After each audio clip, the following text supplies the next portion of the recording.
Hello बच्चों, आज मैं आप लोगों को क्लास 9th की जो ये आपके पास लेटेस्ट एडिशन की आर.डी. शर्मा की बुक है ना, इसका हम चैप्टर नंबर 10 कर रहे हैं, लाइन्स एंड एंगल्स, जो कि हमारे पास एनसीईआरटी में चैप्टर नंबर 6 है, लाइन्स एंड एंगल्स। ठीक है, एनसीईआरटी से हमने कर रखा है।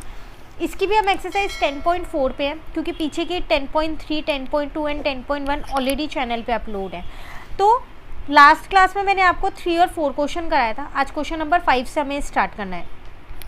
चलिए शुरू करते हैं। यहाँ पर आपसे क्या कह रहा है, in figure 10.109 if A B is parallel to C D, अगर ए बी जो है वो इस सी डी के पैरेलल है, and C D is parallel to E F, और जो सी डी है वो इस ई एफ के पैरेलल है, तो फाइंड एंगल ए सी ई। ए सी ई ये वाला जो एंगल बना रखा है, ये एंगल आपको फाइंड करना है। लाइन्स आपको पैरेलल गिवन है। कॉपी में करते हैं इसे। फिगर ऑलरेडी मैंने यहाँ पर देखो ड्रॉ कर रखी है। तो अगर आप यहाँ पर देखें, सबसे पहली बात अगर मैं गिवन की बात करूं तो मुझे गिवन क्या है, मुझे ये गिवन है कि जो मेरा ए बी है वो सी डी के पैरेलल है, और जो मेरे पास सी डी है वो ई एफ के पैरेलल है। फाइंड में मुझे क्या करना है, यहाँ angle A C E find करना है, ये वाला एंगल।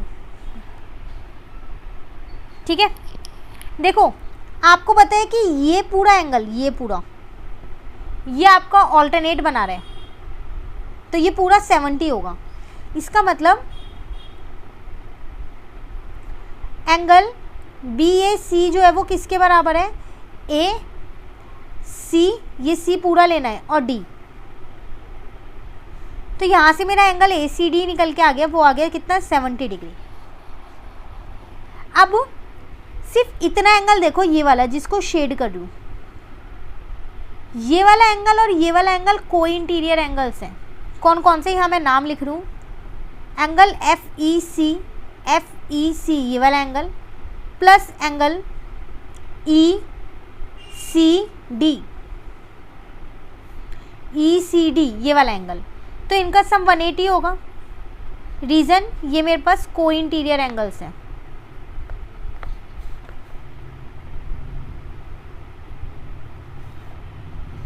तो ये मेरे पास 130 है, तो ई सी डी मेरा यहाँ से निकल जाएगा।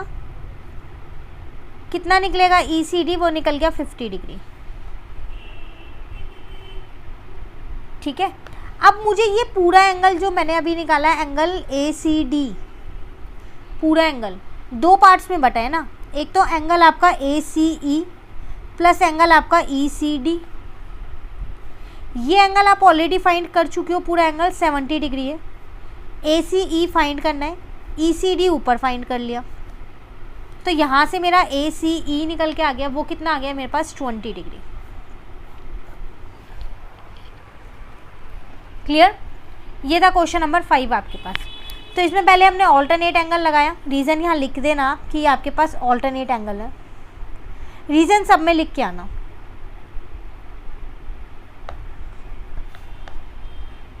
ठीक है ना। उसके बाद मैंने को इंटीरियर एंगल का कंसेप्ट लगाया, देन मेरा एंगल ईजिली निकल गया। चलिए नेक्स्ट क्वेश्चन नंबर 6 पे आते हैं। ये इसकी फिगर है। In figure 10.110 state which lines are parallel and why. आप बताओ इनमें से कौन सी लाइन्स पैरेलल होंगी और क्यों। 4 लाइन्स आपको यहाँ दे रखी हैं। अगर आप यहाँ देखो क्वेश्चन, ए बी एक लाइन है, ई डी एक लाइन है, सी डी एक लाइन है, और ए सी एक लाइन है। आपको ये बताना है कि कौन सी लाइन्स पैरेलल है, पर साथ में रीज़न भी बताना है कि क्यों पैरेलल है। तो अगर आप ध्यान से देखो, ये दोनों एंगल सेम दिख रहे हैं मुझे, 100-100। तो एंगल ए सी डी बराबर है एंगल सी डी ई के, दोनों ही 100 है। ये तो आपको क्वेश्चन में ही गिवन है ना। और angle A C D and angle C D E are alternate angle, ये ऑल्टरनेट एंगल्स भी हैं।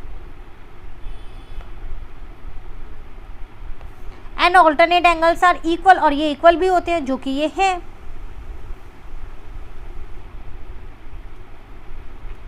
तो ये ऑल्टरनेट एंगल तभी तो बनते हैं जब लाइंस पैरेलल होती हैं, है ना। तो इसका मतलब जो ए सी वाली लाइन है इस डी ई के पैरेलल होगी, तभी तो ये ऑल्टरनेट एंगल बने। तो इट मीन्स AC जो है वो पैरेलल किसकी होगी, DE के, तभी तो ऑल्टरनेट एंगल्स हैं। तो ये दो लाइन्स है वो पैरेलल लाइन्स जो आपसे क्वेश्चन में पूछी गई थी। क्लियर हुआ? ये था आपका क्वेश्चन नंबर 6। 2 क्वेश्चन हो गए आज की क्लास के, अगेन हमारे कंप्लीट हो गए।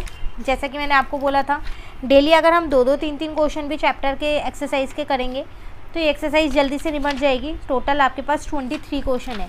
इसके साथ साथ और एक्सरसाइज भी चैनल पे अपलोड हो रही हैं। फिर भी इसके अलावा आपको कोई और एक्सरसाइज चाहिए या कोई पर्टिकुलर क्वेश्चन चाहिए तो आप मुझे कमेंट करके बता सकते हैं, आपको उसके सॉल्यूशन बहुत जल्द मिल जाएगा। मिलते हैं नेक्स्ट क्लास में आगे के क्वेश्चंस के साथ। कहीं भी दिक्कत लगे आप मुझे कमेंट करके पूछ सकते हैं। वीडियो अच्छी लगे आप लाइक ज़रूर कीजिएगा, फ्रेंड्स के साथ भी इन वीडियोज़ को ज़रूर शेयर कीजिएगा। Thank you.